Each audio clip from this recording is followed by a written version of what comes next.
बाजू तरफ से दे रहे हैं, ये आप जो भी बनाना है तामील कराइए, उसका जितना भी होता, अगर कुछ कम पड़ा तो बोल सकते हैं आप, ठीक है।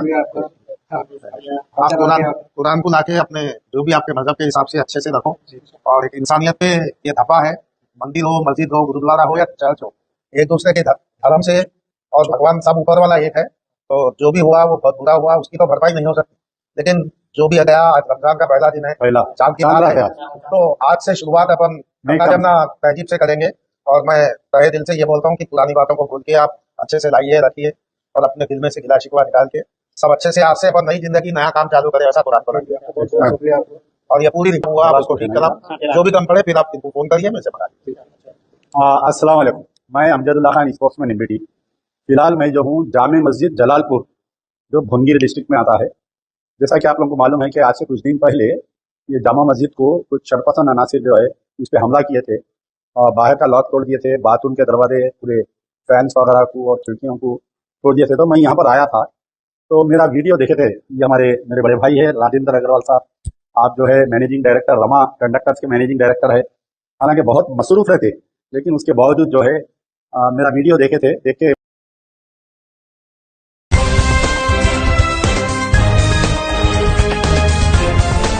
देश और दुनिया की तमाम छोटी और बड़ी खबरों के लिए हमारे चैनल को सब्सक्राइब करना न भूलें और बेल का बटन जरूर दबाएं। नमस्कार दोस्तों, स्वागत है आपका और आपके साथ मैं हूं आशिमा त्यागी। दोस्तों, क्या नफरत का कारोबार सच में इतना मजबूत है कि मोहब्बत की एक छोटी सी लॉ उसे चुनौती नहीं दे सकती?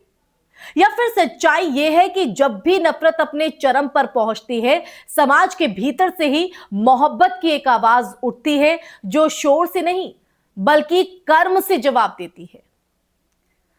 हाल ही के दिनों में उत्तराखंड से आई घटना ने यही सवाल जो है हम सबके सामने लाकर रख दिया है।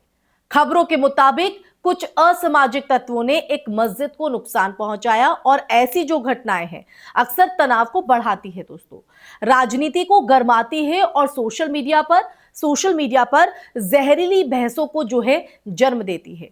लेकिन इस बार कहानी ने एक अलग मोड़ लिया। स्थानीय हिंदू व्यापारियों ने आगे आकर मस्जिद की मरम्मत की जिम्मेदारी अपने ऊपर ले ली, और यह केवल ईंट पत्थर की मरम्मत नहीं थी, यह भरोसे की मरम्मत थी। यह संदेश था, एक मैसेज था कि धर्म के नाम पर तोड़ने वालों से बड़ा वर्ग वो है जो जोड़ना चाहता है, जो एक पॉजिटिव, एक सकारात्मक सोच रखता है। दरअसल इसी संदर्भ में दीपक मोहम्मद नाम जो है वो चर्चा में आया, और ये नाम अपने आप में एक प्रतीक बन गया। एक ऐसा व्यक्ति जिसने कथित तौर पर एक मुस्लिम बुजुर्ग को कुछ भगवाधारी हमलावरों से बचाने का जो है साहस दिखाया, और पहचान से पहले इंसानियत को रखना आज के ध्रुवीकृत माहौल में एक असाधारण कदम जो है माना जा रहा है। और यही कारण है कि ये जो घटना है वो सोशल मीडिया पर वायरल हुई और राजनीतिक गलियारों तक पहुंची।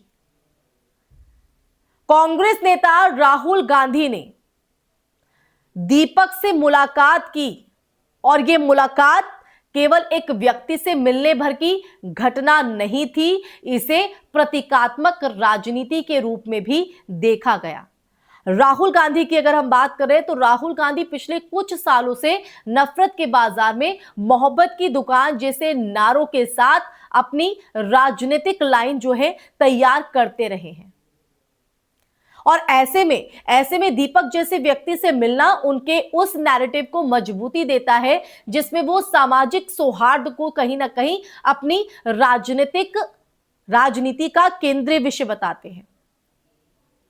लेकिन इस पूरे प्रकरण को अगर हम देखें तो केवल भावनात्मक चश्मे से देखना पर्याप्त नहीं होगा।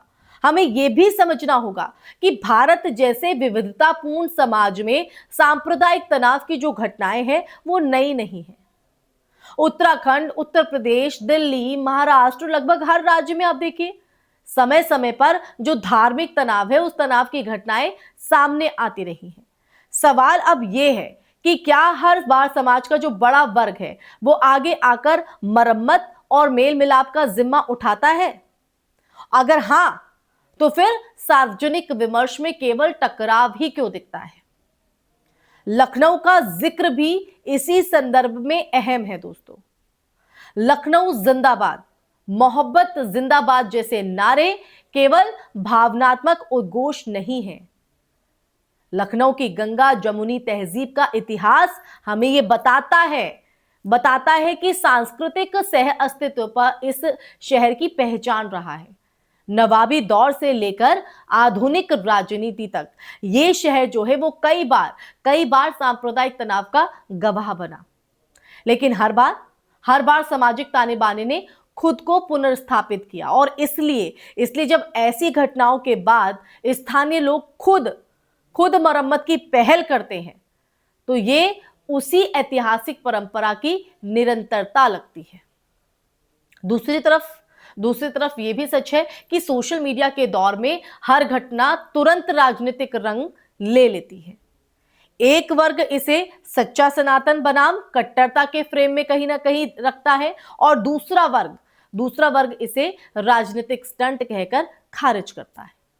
अब देखिए, असली चुनौती ये है कि क्या हम इन घटनाओं को दलगत चश्मे से परे देख सकते हैं?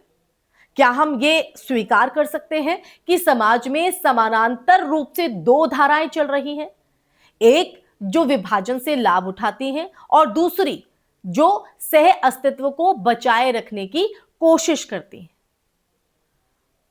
दोस्तों, इतिहास गवाह है कि किसी भी लोकतंत्र की असली ताकत उसकी संस्थाओं से ज्यादा उसके नागरिकों की परिपक्वता में है। जी हां, परिपक्वता में होती है।